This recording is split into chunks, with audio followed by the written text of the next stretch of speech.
Luciano Gafo, Leonilson, quais seus livros preferidos e quais os que mais te marcaram? Eita, agora vem, hein? Livro preferido? Eu não consigo apontar um livro preferido, porque ele é preferido no momento em que eu leio. E depois ele é substituído por outro preferido, entendeu? E o livro tem muito isso, de ser importante naquele momento, contribuir pra aquele momento. Um tijolinho na edificação da sua personalidade, mas ele se supera, né? Eu leio, às vezes eu releio livros que foram tão marcantes pra mim na época, que hoje não me dizem tanto, ou me dizem mais. Profundo isso, né? Profundo, é. Mas, por exemplo, teve uma época que se você me perguntasse isso, eu ia falar, nossa, Dama das Camélias, porque eu era romântica, né? Aquela coisa, eu li 7 vezes o livro antes de devolver pra biblioteca. Tipo, eu chorava, velho. Toda vez eu chorava, e pra mim foi muito importante. Mas, tipo assim, hoje não me diz mais nada. Agora, por exemplo, tem livros que eu li, que eu sempre vou ler e sempre vão dizer alguma coisa. O Ensaio da Cegueira, que eu reli agora esse ano. Putz, li no meio da pandemia. O livro eu já tinha lido no colégio, tinha sido bom, tinha sido importante. Voltei a ler esse ano, falei, caramba, que livro importante. Eu não leio tanta ficção assim não, tá, gente? Eu leio de vez em quando de curiosidade, um livro que eu acho que é importante de eu saber o que é, mas não sou aquela pessoa que senta pra ler ficção por prazer. Eu leio muita filosofia por prazer, por satisfação própria. Mas de livro de ficção, se eu tivesse que nomear 2, eu gostei muito do 1984 e também do Memorial de Ares do Machado de Assis. Agora, de livro importante, o que tá sendo muito importante pra mim agora, eu voltei pra ler os diálogos socráticos, não só platônicos, né? Os primeiros diálogos platônicos, a gente fala que é socrático, mas Sócrates não escreveu nada. O que a gente conhece de Sócrates é pelo que os outros escreveram, principalmente Platão. E os primeiros diálogos que ele escreveu eram diálogos em que era sempre o Sócrates, a personagem principal, dialogando com alguém. Eram diálogos em que o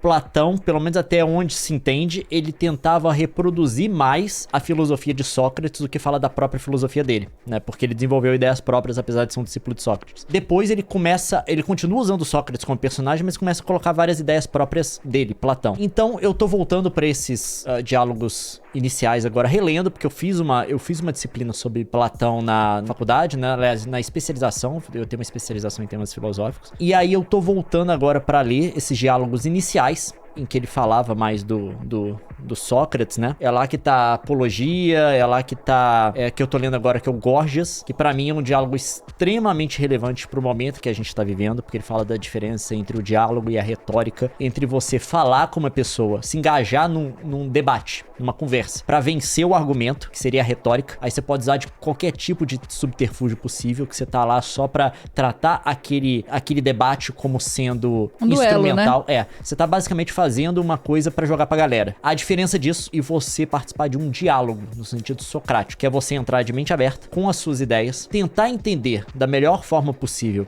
as propostas do seu debatedor, da pessoa que tá discutindo com você, apresentar o que você crê da forma mais clara e vocês dois tentarem chegar numa conclusão com a qual os dois concordem. Nesse tipo de diálogo, não existe alguém que perde o debate. Aliás, a pessoa que é mostrada errada no final do debate é a pessoa que mais ganha, porque a pessoa que tá debatendo com ela permitiu que ela não vivesse o resto da vida no erro, numa coisa errada. Então a melhor coisa que pode acontecer pra você na retórica, na disputa retórica, nesse tipo de conversa que a gente tem, debate que a gente tem na política hoje em dia, coisa do tipo, porque é todo mundo tentando se destruir, ninguém querendo construir nada. A pior coisa que pode acontecer com você é você perder o debate, você ser mostrado errado. Agora, no diálogo, a melhor coisa que pode acontecer com você é você ser mostrado errado. É a pessoa que mais ganha, porque você tinha uma crença errada, que alguém tomou o tempo pra mostrar pra você que tava errado e você não vai ter que ver sua vida inteira no erro. É basicamente isso, essa diferença de você encarar o debate como uma guerra que você tem que vencer, ou encarar o debate como uma casa que você tem que construir. Nossa, eu ia falar exatamente isso, uma construção.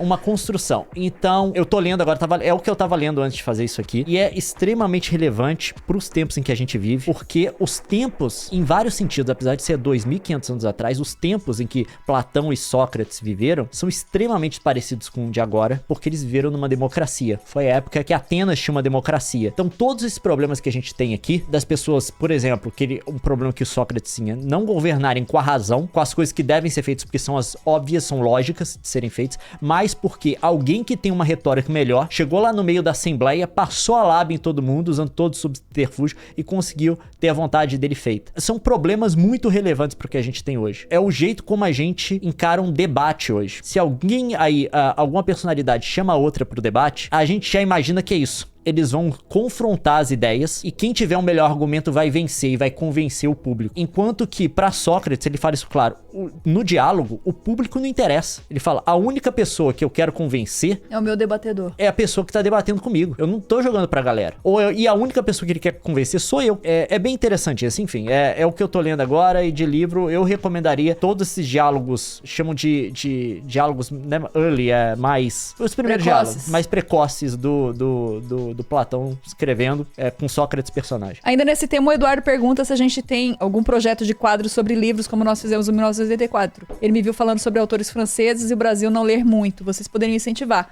A gente faz o possível no nosso alcance, que não é grande, né? Um alcance limitado diante do problema que é a falta de leitura do Brasil. E cada vez pior porque as pessoas saem da escola sem terem o instrumento básico para interpretar os códigos, interpretar o mundo. Então, assim, a gente vê isso nas redes sociais. As pessoas não têm ferramentas, elas não estão dispondo de ferramentas de entender o que o outro fala. Eu quero começar um projeto, inclusive, eu vou começar nas minhas redes sociais, no Twitter e no Instagram, entrevistando autores de livros. Eu já tenho uma entrevista marcada com a Tati Roque, que escreveu um livro sobre ciência, falando de ciência e política. Ela é matemática e filósofa. E ela aborda isso muito legal pra quem tem interesse. Eu vou fazer isso nas minhas redes sociais. E eu quero, sim, começar alguma coisa nesse aspecto, mas eu queria um modelo diferente. Eu sei que tem muita gente que já tá fazendo isso nas redes, né? A Gabriela Prioli é uma que faz o clube do livro dela. E eu acho que o clube de livro, pra mim, não funciona muito, porque igual no Cadê a Chave? Dependia da nossa agenda de leitura tá batendo porque eu queria interagir com o Leon. Não só isso, mas a gente que lê sempre as mesmas coisas. E os gostos às vezes não pegam, o ritmo não pega, é muito complicado. E teria que ler com vocês também. Então, assim, adicionaria uma complicação. Eu leio muito rápido as coisas, né? Eu leio muito devagar. E aí, assim, TDAH. é difícil, cara. Mas fazer esse bate-papo com autores e entrevistar as pessoas é uma coisa que eu gosto de fazer e pode ser que role e seja bem interessante com vocês. Inclusive, queria recomendar a entrevista da Oprah com a Viola Davis ontem, que eu vi no Netflix, tá rolando no Netflix. Muito boa entrevista, cara. E ela faz mais ou menos uma coisa que eu tava querendo fazer antes de ver a entrevista. Eu falei, nossa, eu estou pensando igual a Oprah. Tô bem.